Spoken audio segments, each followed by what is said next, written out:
मुझे कुछ होता है, कुछ भी होता है तो उसके जिम्मेदार 3 लोग रहेंगे जिनका नाम मैं लिख कर जाऊंगी। नहीं करूंगी शादी। गिरा दिया सबकी नजरों में कि वो जी भी नहीं पा रहा है। शादी तोड़नी थी, मैंने खुद ने तोड़ दी। अब क्या चाहते हो, मैं मर जाऊं?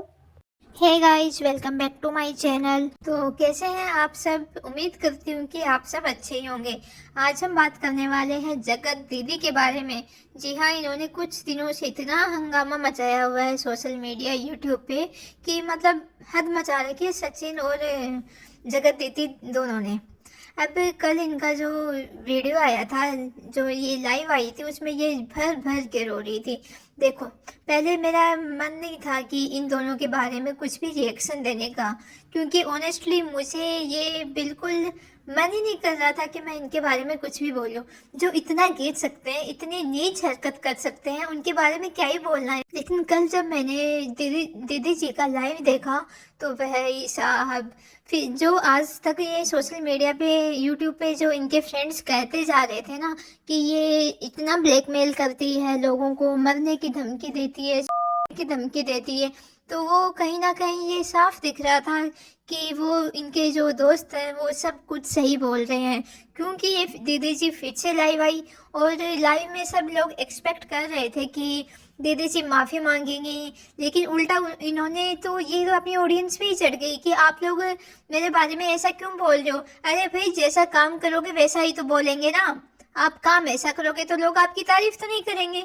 सिंगल एक इंसान भी आपकी तारीफ नहीं कर रहा होगा। चलो मान लिया कि गलती हो गई तो गलती हो गई, तो आप उसकी सॉरी भी तो बोलो, अपनी ऑडियंस से माफी मांगो और आगे बढ़ो। क्योंकि एक ना एक दिन तो आपको सोशल मीडिया पे नॉर्मल रेगुलर व्लॉग्स तो डालने ही है ना। तो कम बैक करने का ये कौन सा तरीका हुआ कि आप अपनी ऑडियंस पे ही चढ़ रही हो कि आपने मुझे ऐसे कैसे कह दिया, आपने होते कौन हो, आप ये कौन हो, आप वो कौन हो। अरे पूरी, एक तो अपनी आवाज़ की टोन चेंज करो। आपसे गलती हुई है तो आप उसको मानो और जनता से माफ़ी मांगो। जनता बहुत सीधी है, ऑडियंस बहुत सीधी होती है, ये आपको माफ़ कर देगी। हो सकता है कि माफ़ी करने में थोड़ा वक्त लगे, लेकिन ऑडियंस भूल जाएगी। आप अपना रेगुलर व्लॉग्स डालने शुरू करना माफ़ी मांग के, तो ऑडियंस सब कुछ भूल जाएगी। इतनी आसानी से तो नहीं, कम से कम 2-4 महीने तो लगेंगे। आप 3 साल का खेल खेला है तो इतना तो बनता है आपका कि कम से कम 3 महीने तो सुनो आप। क्योंकि जो मगरमच्छ के आंसू दिखा के, जो विक्स के आंसू दिखा के आपने जो पूरा ड्रामा रचा ना इतने 3 सालों में, तो उसका हर्जाना तो आपको भरना पड़ेगा दीदी। इसके बाद जगत दीदी जी रोते रोते कह रही थी कि मैंने सुमित से अपनी शादी तोड़ ली है, सगाई तोड़ ली है। तो इसमें इतना रोने की क्या बात थी? एक तरफ तो आप कहते हो कि अरेंज मैरिज है, दूसरी तरफ आपको सगाई टूटने पे इतना रोना आ रहा है। जिसको आप कल तक सुमित जी कह रहे थे कि सुमित जी के घर वाले सोच रहे हैं, ये कर रहे हैं, वो कर रहे हैं, वो एकदम से सुमित हो गया अब आपके लिए। ये पोल तो सचिन ने खोल दी है कि आपकी कोई अरेंज मैरिज नहीं है, आपकी लव मैरिज है। आप बहुत सालों से एक दूसरे से जानते थे और जिसमें कोई बुराई नहीं है। इसके बारे में भी आपने झूठ बोला था कि शर्म नहीं आती तुम लोगों को, एक लड़की की माँ कभी अरेंज मैरिज, ओ सॉरी, लव मैरिज करेगी? अरे क्यों नहीं कर सकती? क्या उसको जीने का हक नहीं है? तो एक लड़की की माँ लेकिन इतने बुरे काम तो नहीं कर सकती दीदी जैसे आपने किए हैं। तब आप भूल गई थी कि आप एक बेटी की माँ हो। और सचिन को क्या याद दिला रही थी कि इस मेरी बेटी को तूने अपनी बेटी कहा था? अरे सचिन की बेटी से पहले वो तुम्हारी बेटी है, तुम्हें याद रखना चाहिए था। कोई भी औरत इतनी बेवकूफ, 40 साल की इतनी बेवकूफ नहीं होती कि कोई भी लड़का उसको फंसा लेगा। यदि ब्लैकमेल कर रहा था तो क्यों हो रही थी ब्लैकमेल? भाई है ना आपके पास इतना सपोर्टिव, वो इतनी सपोर्टिव फैमिली है, माँ बाप हैं, तो फिर उनको बताना चाहिए था। और कोई ब्लैकमेल नहीं हो रही थी। आपको भी इंटरेस्ट आने लगा था सचिन में, इसलिए आप ये सब कर रही थी उसके साथ। आपको बड़ा मजा आ रहा था सचिन का घर तोड़ के। आपको बड़ा मजा आ रहा था कि कैसे एक औरत का पति उस अपनी पत्नी से ज्यादा आपसे इतना प्यार करता है। बेशरम औरत, आप, तेरे को तेरे कर्मों की सजा तो मिल रही है और मिलने भी चाहिए। तू खुद भी तो एक औरत है ना, बात बात पे कहती है ना कि तू खुद भी एक औरत है।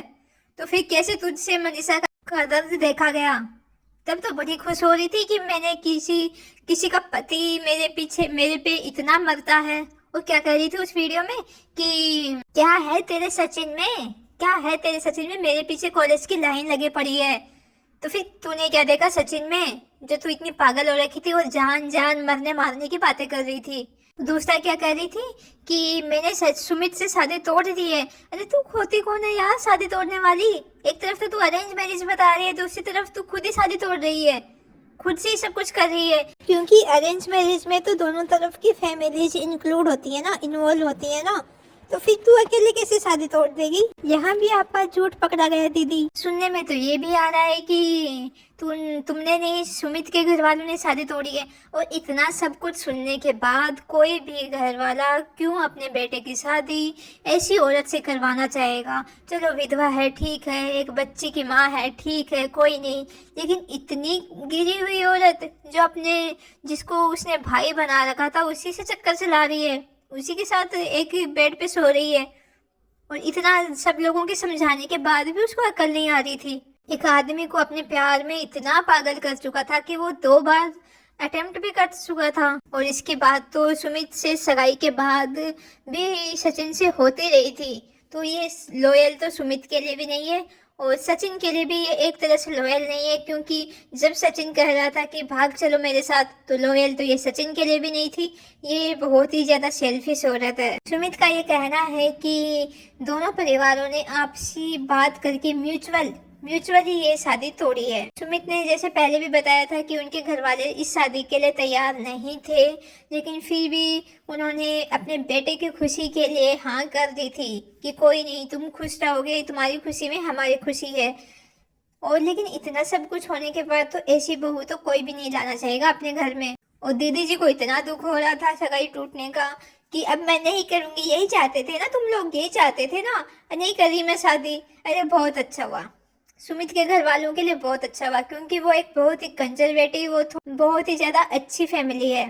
तो अच्छा हुआ, भगवान का ऐसा कोई चमत्कार ही हुआ है कि शादी होने से पहले ये सब कुछ पता चल गया। शादी के बाद पता चलता तो उन बेचारों के पास तो कोई ऑप्शन ही नहीं बचता। दीदी जी ने हर एक दोस्त को इतना ब्लैकमेल किया है कि तू मेरे साथ रहे वरना मैं ये कर दूंगी, वरना मैं लोगों से गालियां पड़वा दूंगी। दीदी जी का एक सपोर्ट ये रहा है, ऑडियंस का सपोर्ट, क्योंकि ऑडियंस के सामने ये विक्स लगा के रोती रहती थी और 2 घड़ियाली आंसू बहा लेती थी, सिंपैथी गेन कर लेती थी। तो इनका बस यही रहा है कि आंसू बहाओ, व्यूज पाओ, पैसे कमाओ, डॉलर छापो।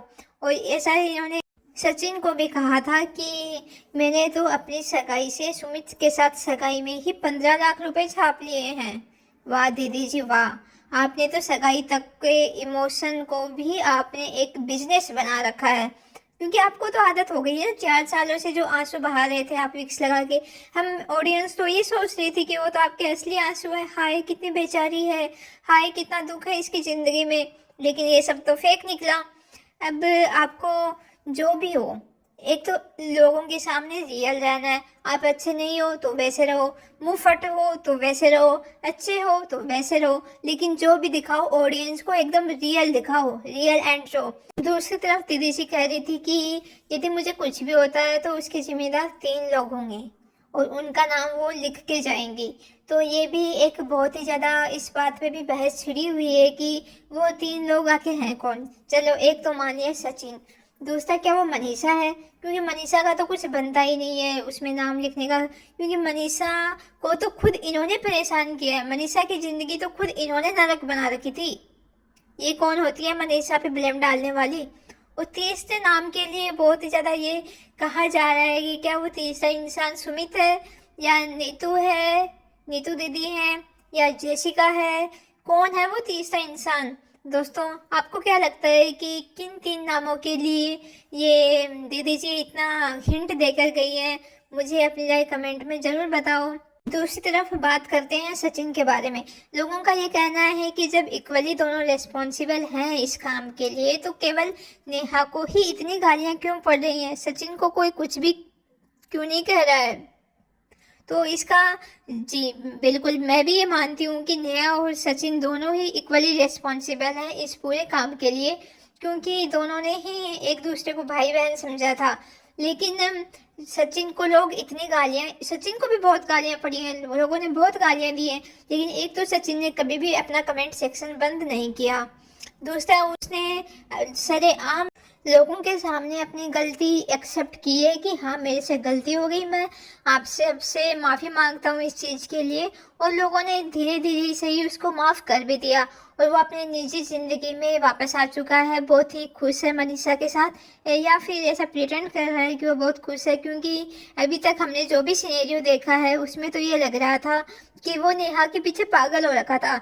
उसको मेन प्रॉब्लम ही इस चीज़ की थी कि नेहा सगाई क्यों कर रही है, क्योंकि हो सकता है इनका कुछ ऐसा कमिटमेंट रहा होगा कि तुम मनीषा को डिवोर्स दे देना और फिर मैं तुमसे शादी कर लूंगी, मैं तुम्हारे अलावा किसी और से शादी नहीं करूंगी।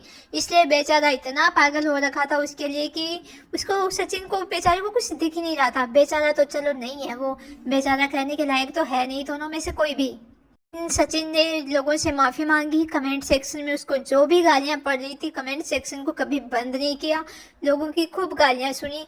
और अब जैसा कि उसका परिवार उसके साथ है तो वो अपनी रूटीन लाइफ में वापस आने की कोशिश कर रहा है, क्योंकि वो माफ़ी मांग के आगे बढ़ चुका है। वो बात अलग है कि उनके थंबनेल में और टाइटल में यही रहता है कि कभी माफ़ नहीं करूँगी, रो रो के हुआ बहुत बुरा हाल, ये और वो। तो कुछ लोगों का ये भी कहना है कि नेहा को इस बात से बहुत दिक्कत हो रही है कि सचिन कैसे अपनी रूटीन लाइफ जी रहा है जबकि उसकी ज़िंदगी उसने झंड कर दी है। तो नेहा के लाइव के बाद अब सचिन और उसका पूरा परिवार एक साथ लाइव आया था कल। तो उसमें सचिन से अपनी वाइफ को मनीषा को आई लव यू भी नहीं कहा जा रहा था। अपनी पत्नी को आई लव यू कहने में कैसी शर्म, बड़े बेशरम आदमी हो भाई सचिन तुम। गलत होते हुए भी इतनी अकड़, अब तो लग रहा है कि माफ़ी भी तुमने जनता से नहीं बल्कि नेहा से मांगी है। पत्नी से आई लव यू नहीं कहा जा रहा और नेहा को सरेआम आई लव यू कहा रहा था। वो जान जान जान। जब कल ये लाइव आया था तो सचिन की मॉम ने कहा था कि चलो मनीषा को आई लव यू बोलो, तो सचिन ने कहा नहीं हमसे नहीं बोला जा रहा, हमसे नहीं बोला जा रहा। अरे तो भाई नेहा के तो तुमने सरेआम सब कुछ दिखा दिया था कि जान जान ऐसे मत करो ना, जान जान मैं मर जाऊंगा, जान जान करके सब कुछ दिखा दिया था। अब इसको आई लव यू बोलने में कौन सी शर्म आ रही है, वो तो तुम्हारी खुद की वाइफ है ना। और यदि मनीषा की जगह यदि नेहा होती ना तो तहलका मचा दिया होता आज। कदर करो सचिन, जो तुम्हें मनीषा जैसी सीधी वाइफ मिली है और तुम्हें इतनी जल्दी माफ भी कर दिया है। भाई सचिन मानना पड़ेगा आपको, नेहा को रोता देख के तुमने एक बार फिर माफी मांग ली नेहा से। वाह भाई वाह। और नेहा ने कभी तुमसे या मनीषा से माफी मांगी? सचिन से मैं बस इतना ही कहना चाहूँगी कि सचिन आपको बहुत ही अच्छी और बहुत ही नेक बीवी मिली है, उसकी कदर करो। जो आपकी इतनी बड़ी गलती को भी उसने इतनी आसानी से माफ़ कर दिया। ज़िंदगी में उसको खुश रखो, रानियों की तरह बना के रखो उसको। वो तुम्हारा प्यार डिजर्व करती है। पिछले 1.5 साल में आपने उसको नेहा के चक्कर में बहुत परेशान कर लिया, बहुत परेशान कर लिया आपने। अब उसको ढंग से रखो और प्यार से रहो दोनों साथ में। और मनीषा को मैं एक एडवाइस देना चाहूँगी कि आप, चलो आपने माफ़ कर दिया, बहुत अच्छी बात है। माफ़ औरतें क्या होती हैं कि माफ़ कर भी देती हैं, लेकिन फिर भी आपको सतर्क रहने की बहुत ज़्यादा ज़रूरत है। यदि नेहा की शादी सुमित से हो जाती तो वो उसमें लगी रहती, खुश रहती, अपनी निजी ज़िंदगी में बिजी हो जाती। लेकिन मनीषा अब आपको और भी ज़्यादा सतर्क रहने की ज़रूरत है, क्योंकि अब नेहा की शादी सुमित से हो नहीं रही है और उसने ये भी कहा है कि वो कभी शादी नहीं करेगी। तो मनीषा तुम्हें बहुत सतर्क रहने की ज़रूरत है, क्योंकि वो औरत अकेली है और तुम्हारा पति सचिन उसके पीछे कितना पागल है ये तो पूरी दुनिया ने देखा है। कि नेहा मना करते जा रही थी और सचिन मान ही नहीं रहा था, पागल हो रखा था। इस मनीषा तक को डिवोर्स देने की बातें कर रहा था, अपना अच्छा बसा बसाया घर तोड़ने की बातें कर रहा था। तो इतना बेवकूफ़ इंसान तो शायद ही कोई होगा। लेकिन तुम्हारा पति है तो तुम्हें और भी ज़्यादा सतर्क रहने की ज़रूरत है, क्योंकि once a cheater always a cheater. तो ज़रा बच के रहना इस सचिन से। और दूसरी बात, तो माफ़ करने की सोचना भी मत, तब कि चलो हम तब देखेंगे, लेकिन थोड़ा आपको सतर्क रहने की ज़रूरत है। सच में सचिन से बेवकूफ़ इंसान तो कभी नहीं देखा, भयंकर। इस पूरे सिनेरियो के बारे में सुमित महल भी बहुत ही जल्दी अपना एक वीडियो बनाकर लोगों के सामने रखेंगे अपना पक्ष। तो जैसा कि दीदी जी ने कहा था कि वो अपना पक्ष रखेंगी, तो उसमें उन्होंने अपना पक्ष रखने की बजाय उल्टा जनता पे ही सब कुछ दोष मढ़ दिया कि आप लोग ऐसे हो वैसे हो। और अपना कुछ पक्ष रखा ही नहीं। वही उनका रोना धोना, ब्लैकमेलिंग, ये कर दूंगी वो कर दूंगी, मैं मर जाऊंगी, ये हो जाऊंगी। तो देखते हैं अब सुमित महल इस बारे में क्या कहते हैं। और आपको क्या लगता है दोस्तों? आप अपनी राय मुझे कमेंट सेक्शन में ज़रूर बताएं।